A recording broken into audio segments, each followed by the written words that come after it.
भविष्य का दूसरा नाम है संघर्ष। हृदय में आज इच्छा होती है और यदि पूर्ण नहीं हो पाती तो हृदय भविष्य की योजना बनाता है। भविष्य में इच्छा पूर्ण होगी ऐसी कल्पना करता रहता है, किंतु जीवन ना तो भविष्य में है ना अतीत में। जीवन तो इस क्षण का नाम, अर्थात इस क्षण का अनुभव ही जीवन का अनुभव। पर हम ये जानते हुए भी इतना सा सत्य समझ नहीं पाते।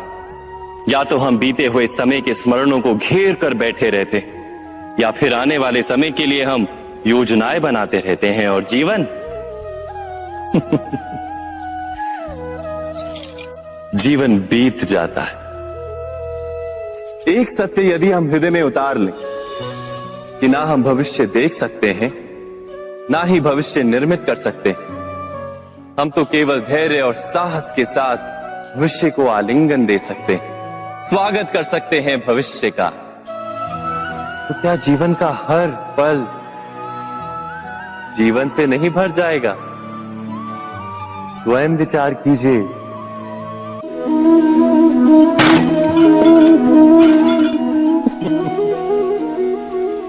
कभी कभी कोई घटना मनुष्य के जीवन की सारी योजनाओं को तोड़ देती और मनुष्य उस आघात को अपने जीवन का केंद्र मान लेता। पर क्या भविष्य मनुष्य की योजनाओं के आधार पर निर्मित होते हैं? नहीं। जिस प्रकार किसी ऊंचे पर्वत पर सर्वप्रथम चढ़ने वाला उस पर्वत की तलाई में बैठकर जो योजना बनाता है, क्या वही योजना उसे उस पर्वत की चोटी तक पहुंचाती है? नहीं। वास्तव में वो जैसे जैसे ऊपर चढ़ता है वैसे वैसे उसे नई नई चुनौतियां, नई नई विडंबनाएं, नए नए अवरोध मिलते हैं। प्रत्येक पद पर वो अपने अगले पद का निर्णय करता है। प्रत्येक पद पर उसे अपनी योजनाओं को बदलना पड़ता है। कहीं पुरानी योजना उसे खाई में ना ढकेल दे। वो पर्वत को अपने योग्य नहीं बना पाता, केवल स्वयं को पर्वत के योग्य बना सकता है। क्या जीवन के साथ भी ऐसा ही नहीं? जब मनुष्य जीवन में किसी एक चुनौती को, एक अवरोध को अपने जीवन का केंद्र मान लेता है, अपने जीवन की गति को ही रोक देता है, तो वो अपने जीवन में सफल नहीं बन पाता और ना ही सुख और शांति प्राप्त कर पाता। अर्थात जीवन को अपने योग्य बनाने के बदले स्वयं अपने को जीवन के योग्य बनाना ही सफलता और सुख का एकमात्र मार्ग नहीं। स्वयं विचार कीजिए।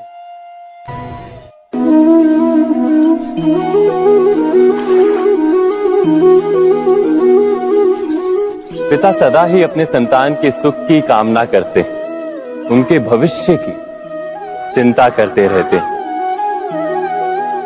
इसी कारणवश सदा ही अपने संतानों के भविष्य का मार्ग स्वयं निश्चित करने का प्रयत्न करते रहते हैं। जिस मार्ग पर पिता स्वयं चला है, जिस मार्ग के कंकर पत्थर को स्वयं देखा है, मार्ग की छाया, मार्ग की धूप को स्वयं जाना है, उसी मार्ग पर उसका पुत्र भी चले, यही इच्छा रहती है हर पिता की। निस्संदेह उत्तम भावना है ये, किंतु 3 प्रश्नों के ऊपर विचार करना हम भूल ही जाते हैं। कौन से प्रश्न? प्रथम प्रश्न, क्या समय के साथ प्रत्येक मार्ग बदल नहीं जाते? क्या समय सदा ही नई चुनौतियों को लेकर नहीं आता? तो फिर बीते हुए समय के अनुभव नई पीढ़ी को किस प्रकार लाभ दे सकते हैं? दूसरा प्रश्न, क्या प्रत्येक संतान अपने माता पिता की छवि होता है? हाँ, संतानों को संस्कार तो अवश्य माता पिता देते हैं, किंतु भीतर की क्षमता तो ईश्वर देते हैं। तो जिस मार्ग पर पिता को सफलता मिली है, विश्वास है कि उसी मार्ग पर उसकी संतानों को भी सफलता और सुख प्राप्त होगा। तीसरा प्रश्न, क्या जीवन के संघर्ष और चुनौतियां लाभकारी नहीं होती? क्या प्रत्येक नया प्रश्न एक नए उत्तर का द्वार नहीं खोलता? तो फिर संतानों को नए नए प्रश्नों, संघर्षों और चुनौतियों से दूर रखना, ये उनके लिए लाभ करना कहलाएगा या हानि पहुंचाना?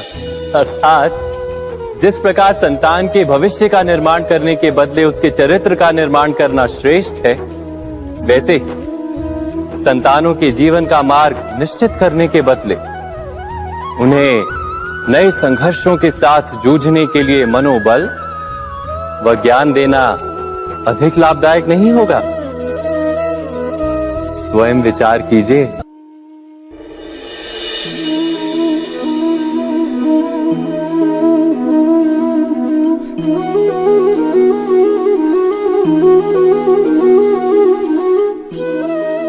जीवन का हर क्षण निर्णय का क्षण होता है। प्रत्येक पद पर दूसरे पद के विषय में कोई निर्णय करना ही पड़ता है और निर्णय अपना प्रभाव छोड़ जाता है। आज किए गए निर्णय भविष्य में सुख अथवा दुख निर्मित करते हैं, ना केवल अपने लिए, अपने परिवार के लिए भी, आने वाली पीढ़ियों के लिए भी। जब कोई दुविधा सामने आती है तो मन व्याकुल हो जाता है, अनिश्चय से भर जाता है। निर्णय का वो क्षण युद्ध बन जाता है और मन बन जाता है युद्ध भूमि। अधिकतर निर्णय हम दुविधा का उपाय करने के लिए नहीं, केवल मन को शांत करने के लिए लेते हैं। पर क्या कोई दौड़ते हुए भोजन कर सकता है? नहीं। तो क्या युद्ध से जूझता हुआ मन कोई योग्य निर्णय ले पाएगा? वास्तव में शांत मन से जब कोई निर्णय करता है तो अपने लिए सुखद भविष्य बनाता है, किंतु अपने मन को शांत करने के लिए जब कोई निर्णय करता है तो वो व्यक्ति भविष्य में अपने लिए कांटों भरा वृक्ष लगाता है। स्वयं विचार कीजिएगा।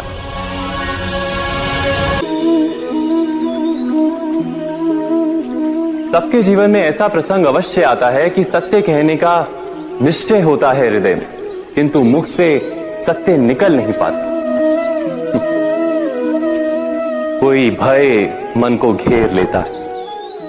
किसी घटना अथवा प्रसंग के बारे में बात करना या फिर स्वयं से कोई भूल हो जाए उसके बारे में कुछ बोलना, क्या ये सत्य है?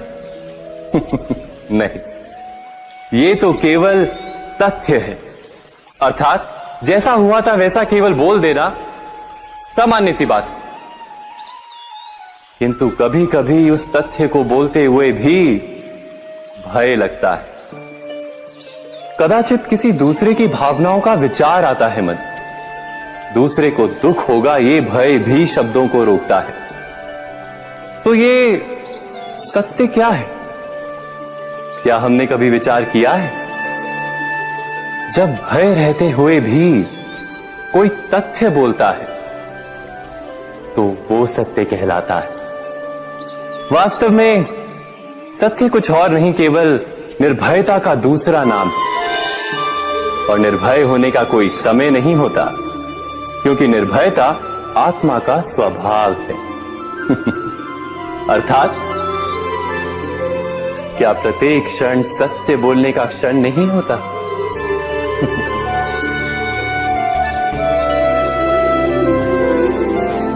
स्वयं विचार कीजिए। जीवन में आने वाले संघर्षों के लिए जब मनुष्य स्वयं को योग्य नहीं मानता, जब उसे अपने ही बल पर विश्वास नहीं रहता, तब वो सद्गुणों को त्याग कर दुर्गुणों को अपनाता है। वस्तुतः मनुष्य के जीवन में दुर्जनता जन्म ही तब लेती है जब उसके अंतर में आत्मविश्वास नहीं होता।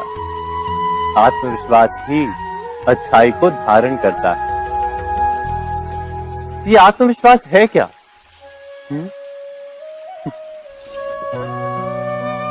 जब मनुष्य ये मानता है कि जीवन का संघर्ष उसे दुर्बल बनाता है, तो उसे अपने ऊपर विश्वास नहीं रहता। वो संघर्ष के पार जाने के बदले संघर्ष से छूटने के उपाय ढूंढने लगता है। किंतु जब वो ये समझता है कि ये संघर्ष उसे अधिक शक्तिशाली बनाते, ठीक जैसे व्यायाम करने से देह की शक्ति बढ़ती, तो प्रत्येक संघर्ष के साथ उसका उत्साह बढ़ता है। अर्थात आत्मविश्वास और कुछ भी नहीं, मन की स्थिति जीवन को देखने का दृष्टिकोण मात्र है, और जीवन का दृष्टिकोण तो मनुष्य के अपने वश में होता है। स्वयं विचार कीजिए।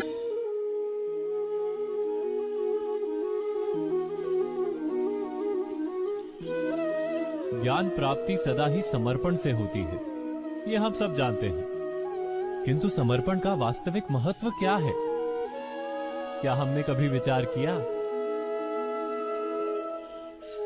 मनुष्य का मन सदा ही ज्ञान प्राप्ति में विभिन्न बाधाओं को उत्पन्न करता है।